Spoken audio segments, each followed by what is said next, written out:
Hola, senor, my friends. I'm back. And, I'm going to be reading, Dream or Reality, Chapter 5. Yes. I am, moving really fast on this. I don't know why I'm so eager for it, but I'm just eager to get on with a lot of the readings, a lot of the chapters. I'm already on chapter 5, and this is 15 chapters long. That's really surprising. I only have 10 more chapters to go before this book ends. That's really shocking for me. Okay, so here we go. Dream or Reality 5. How can that be even possible? Back to the Flynn Fletcher's backyard, all the friends of Phineas and Ferb were gathered. Baljeet, Buford, DiGiorno, Isabella, and the Fireside Girls were listening to the plan for the day. After the long explanation about what they're going to build, Baljeet interrupted. I'm a nerd, and although I recognize what you and your brother are capable of doing, I still find that building a machine that can change our ages is something that can bend several laws of physics. Are all the calculations right? Won't there be any side effects? According to Mike's planning, it seems that the machine is going to work without any trouble, answered Phineas.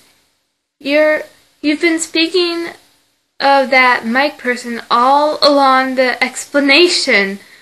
Who is he anyways? Asked Buford. Someone full of mysteries is all I can say, answered Phineas, although I think that he's planning something. What it is, I don't know. While Phineas was busy with the explanation, Isabella was quiet all the time, thinking about what Mike said. Phineas may give you what you've been waiting for all these years. These were his words, she thought. What does he mean with that?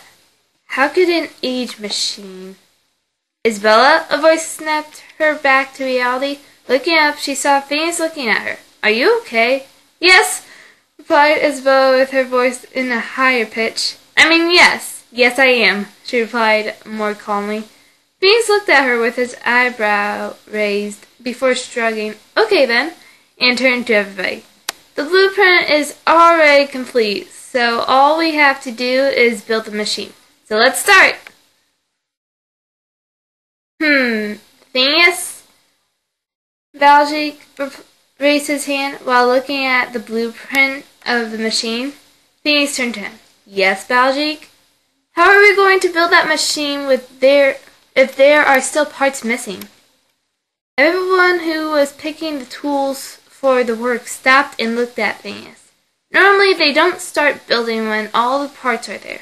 So why were they starting? Don't worry, Baljeet, replied Phineas. We've started to build the console and outside of the machine. Mike will be the one with the necessary parts for the inside and energy source. All right, Darrenbell. I'm not moving an inch until I see that Mike person. I would like to see what's so special about him.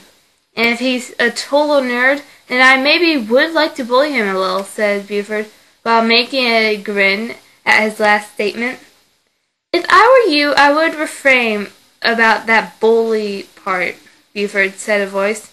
Unless, of course, you would want to end up the one bullied. Who said that? Me. Everyone looked at the entrance of the backyard, and their jaws dropped at what they saw. Mike was entering, carrying above him a large box about twice the size with his right hand. Under his left hand there was a wrapping package in a circular shape. Buford looked at him with his eyes wide open, until he crossed his arms. Big deal. So you're strong, he said, but I bet that big box is empty and you're just showing off. Mike smiled. Don't judge a book by its cover, Buford. You might regret it, he said calmly. Buford looked at him and groaned, turning his back to him. With a swift movement, Mike put the box down carefully and turned to Phineas. Here's a titanium diamond alloy. Unraveling the package, a perfect circular-shaped rock became visible. The pure crystal quartz ring. Getting his hand into his pocket, he pulled out a circular piece with a watch in it, and the time drive. Now, I believe we can start building, can't we? Phineas smiled. Yes, we can, and turned to everybody. Alright, let's build this machine! With cheers from everyone, building began. The outside of the machine was the easy part, since they were already used to build so many inventions. But when they went from the outside to the inside, they couldn't believe what their eyes saw the time Mike opened the box. This is a titanium diamond alloy, Mike explained while pushing a small piece of the alloy. It was thin as a sheet. However, it was transparent and was glowing where the sun was able to hit. It's a very resistant alloy and almost invulnerable to anything.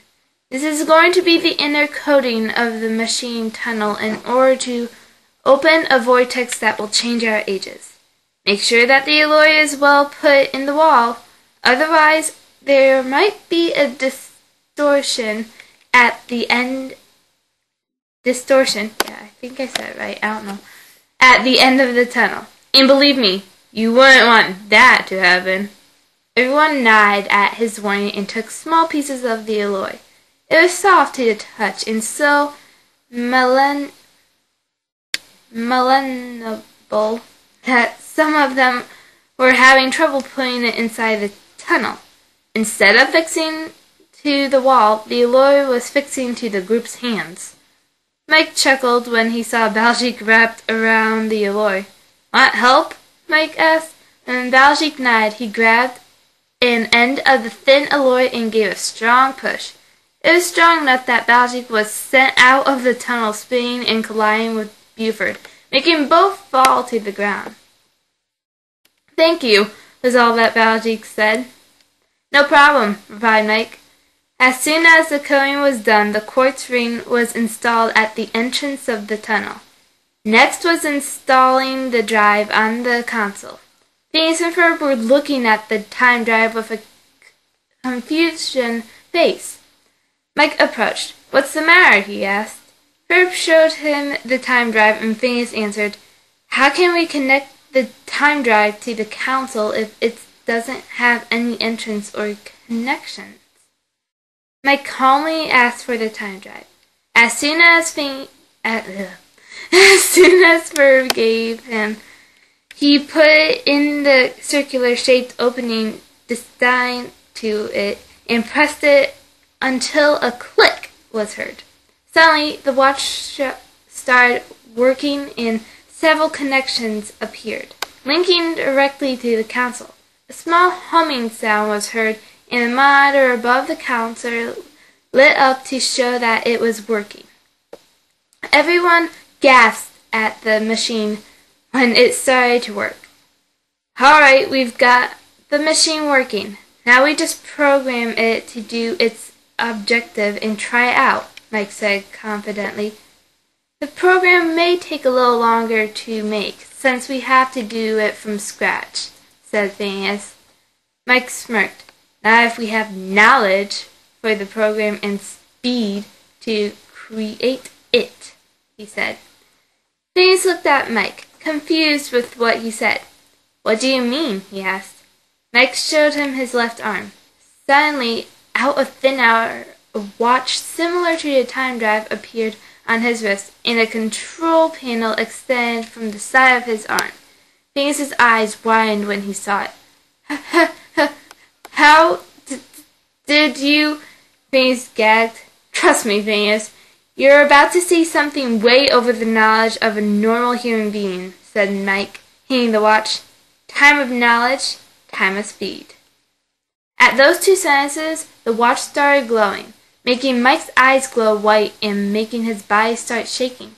Extending his hands to the keyboard on the console, he started typing. Phineas couldn't see what he was typing. Not because he couldn't see the keyboard, but because Mike's hands were moving so fast that he couldn't tell a word from another. Ferd patted Phineas's shoulder and pointed to the monitor with wide eyes. When Phineas followed his glare, his jaw dropped. The monitor was showing the writing for the program that was going to be used for the machine. Not only that, it was being written at an amazing speed. Phineas could barely read the line that was written before it disappeared at the top of the screen. Everyone that helped building the machine approached to admire such speed. After 10 minutes of watching, Mike suddenly stopped. Everyone was looking at him now to see what he was going to do next. Next. Mike sighed tiredly and closed his eyes. The watch in his wrist stopped glowing, making his shaking stop. When he opened his eyes, the glow has vanished, returning his dark brown eyes back. He then looked at everyone. "The program is finished," he said. Then, showing a smile, Mike clapped his hands while turning to everybody. "So, who wants to go first?" I thought that was an interesting chapter. Now, everybody's going to be like, "Oh my gosh, what is Mike going to do next?" Well, I know. You don't know. So, just deal with me here. PnF-Elements is,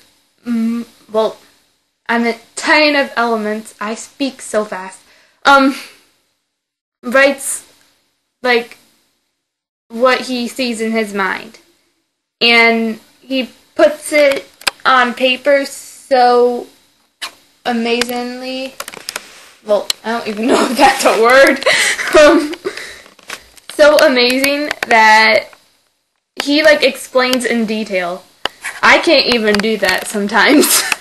I try to do it and it fails.